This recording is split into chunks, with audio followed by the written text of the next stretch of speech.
All right, guys, thanks for joining me today.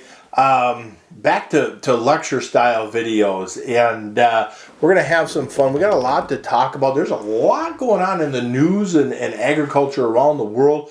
We'll be like Charlie Farkelson on corn radio. If you get that reference, make a comment below. And at the end of the video, we got a little bit to talk about full tillage and mining our soil.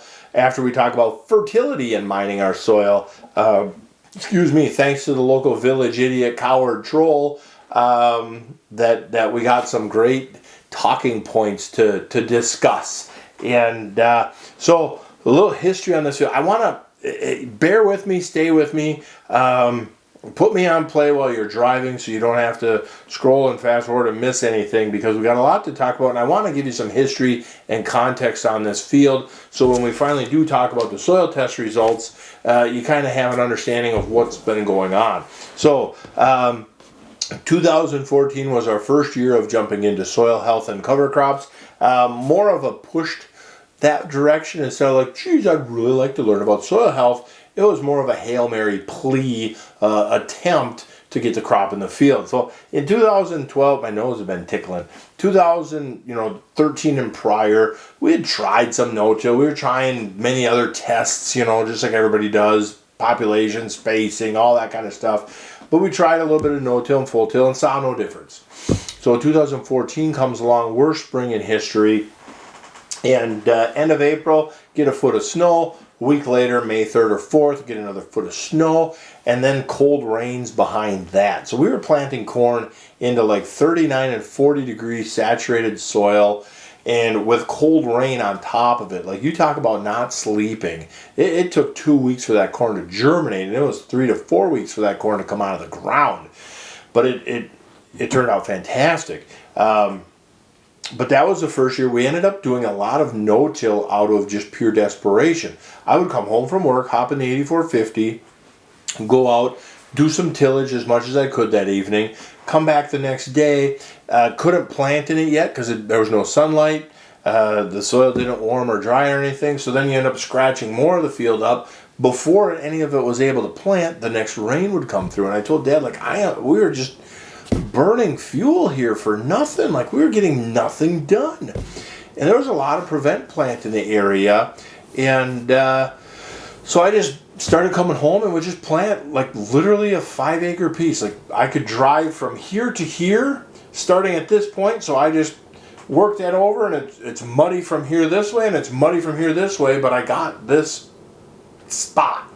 And that fall, when the dust, lack thereof, finally settled, and we ended up having a September 11th frost in 2014. So not only did we have a super tough spring to get started, we had a very normal frost date and a hard frost. And you thought, oh, that corn was tiny, and like,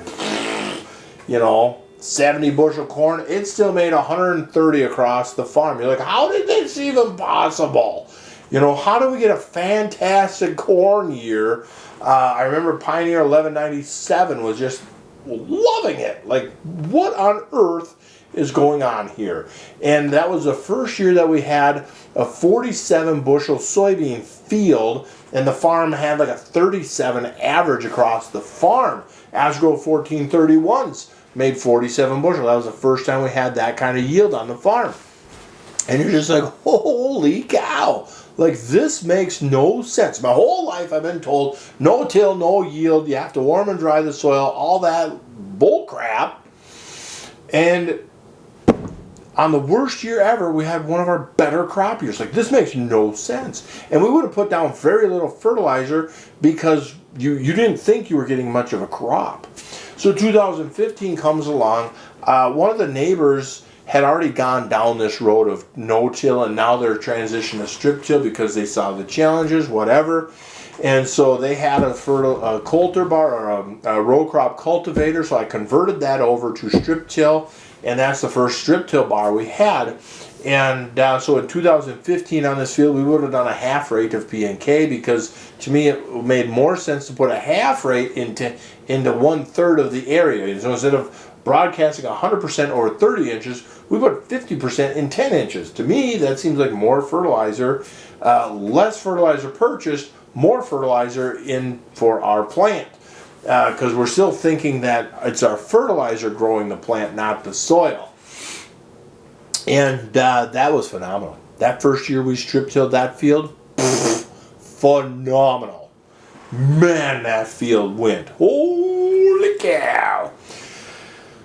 16 would have been no P and K. 17 and 18 no P and K, but 17 was the first year of no-till corn on corn. So 17 and 18 were no-till corn on corn, which of course everybody told me you cannot no-till corn on corn over here because that soil is just too cold and too wet. And like, okay. And in 18, the cover crop worked phenomenal. That oat grass and radish and vetch was phenomenal in 18.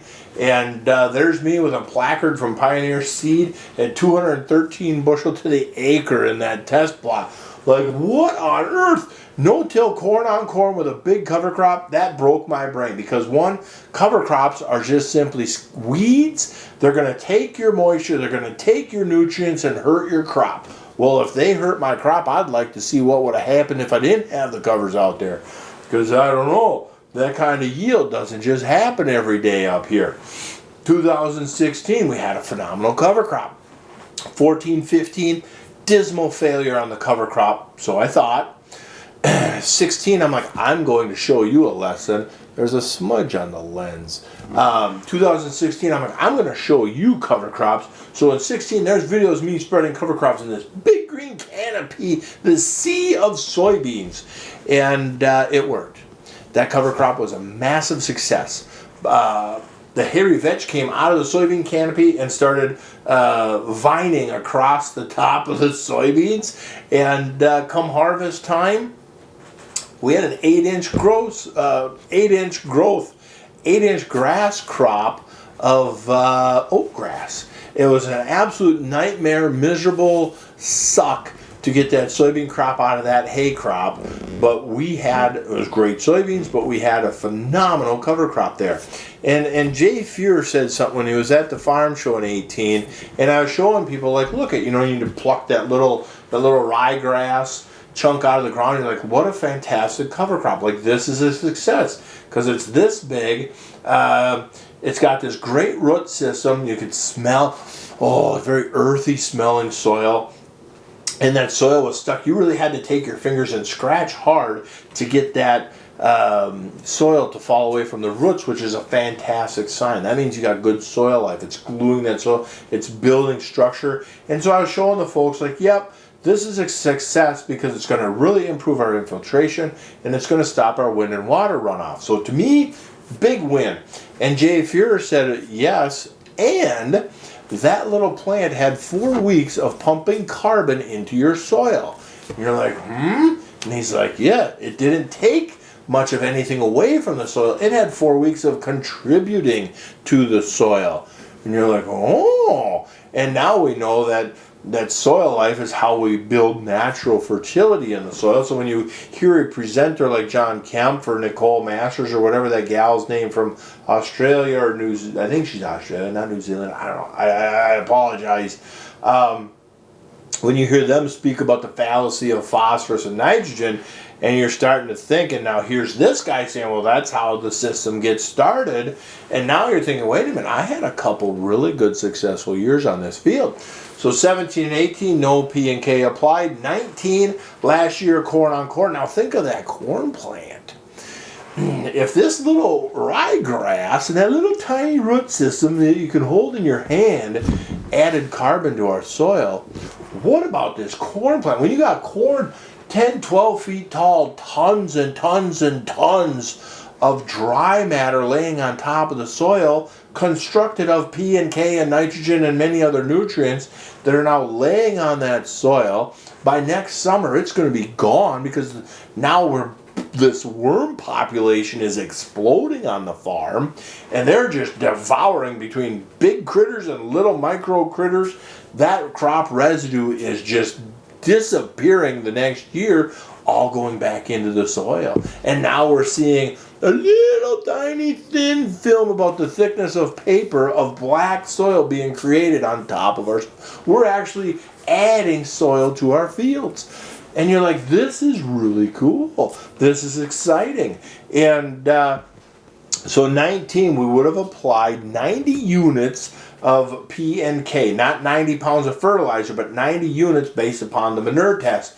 And now we can argue the validity or accuracy of a manure test when spreading dry manure, but that's what the tests came back as, and we did our best for a good application.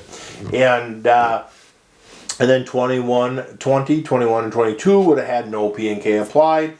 So 2014, we tested that field, we grid sampled it, and then in 2022, we grid sampled again. So now you have some context of a history of that field. And so here's the 2014 test. You can see that boot here. This map is going to be opposite of this map because this map is nutrients that need to be applied. So on this map, wherever there's green to gold is low on the fertility test, which means you need more product.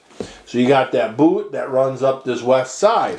Okay, so on this map, you got the same thing. You got that boot of red that runs up the same side because this map is the actual parts per million in the soil.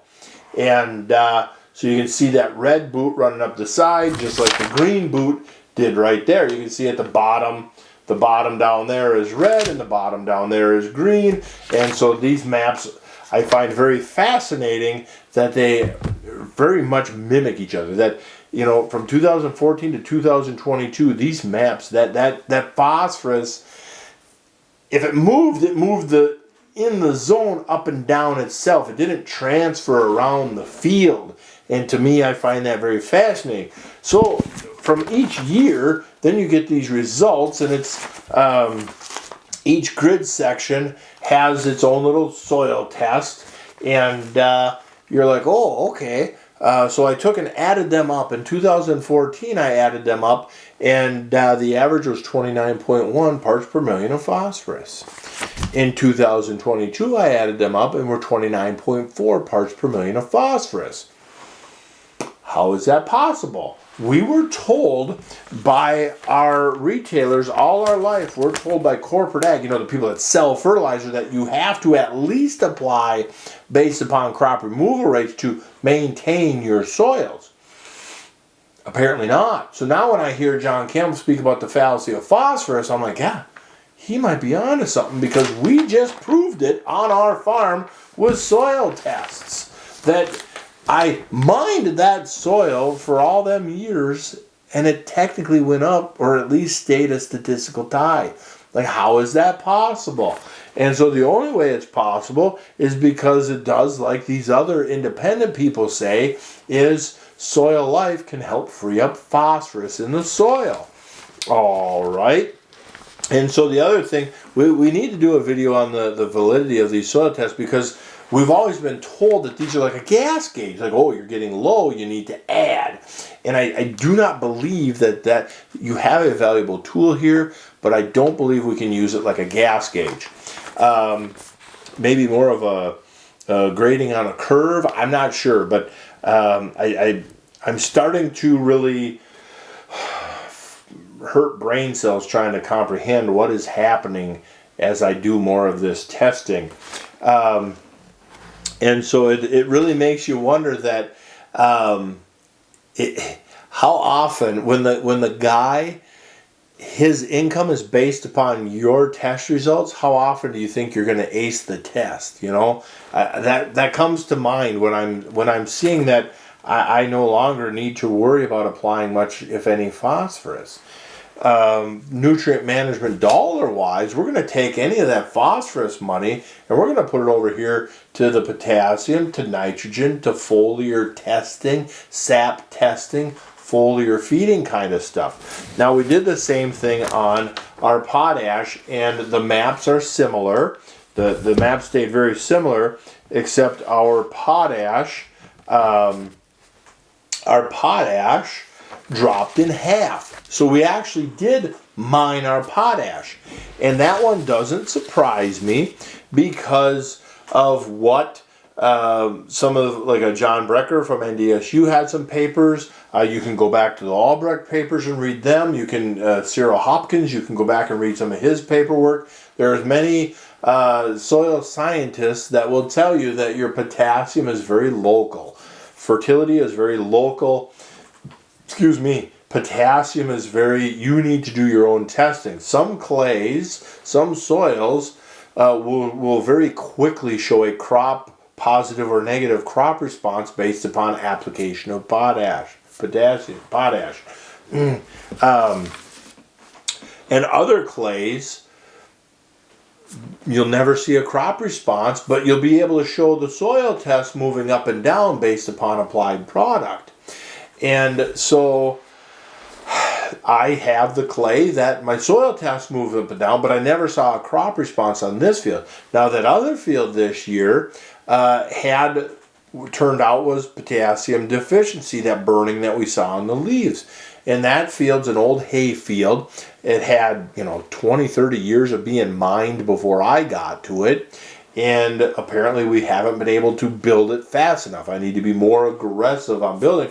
But now that we know what soil health can do for us and strip till to utilize and make your dollars go further, and the foliar testing on that field, them bad spots that I foliar tested still made 130 in one spot and 150 in another. Like, how is that possible? So, boom, another brain-blowing moment over foliar feeding in corn. Like, okay, we got to figure this out more. And so I'm finding everything that these independent soil scientists, people that study soil, is coming true, and I'm finding everything of old local wisdom and retailer corporate ag makes them money and not us. And so, but now if we really want to talk about mining the soil, I promised I'd talk about tillage and mining the soil. So the village idiot accuses me of mining my soil because I'm using soil tests, plant tissue tests, sap analysis, things like that to create a better fertility program. And so he accuses me that I'm going to mine my soils when we'll look at what full tillage is doing. To any other farmer that is doing full tillage behind soybean stubble on highly erodible soil, knock yourself out. Don't care. But to the village idiot, you started it. We're going to finish this, you turd bag. Doing aggressive primary tillage in our soils, every time you're out there in the spring warming and drying the soil for several passes before you can plant, that cloud of dust leaving your field, by definition, is mining your field.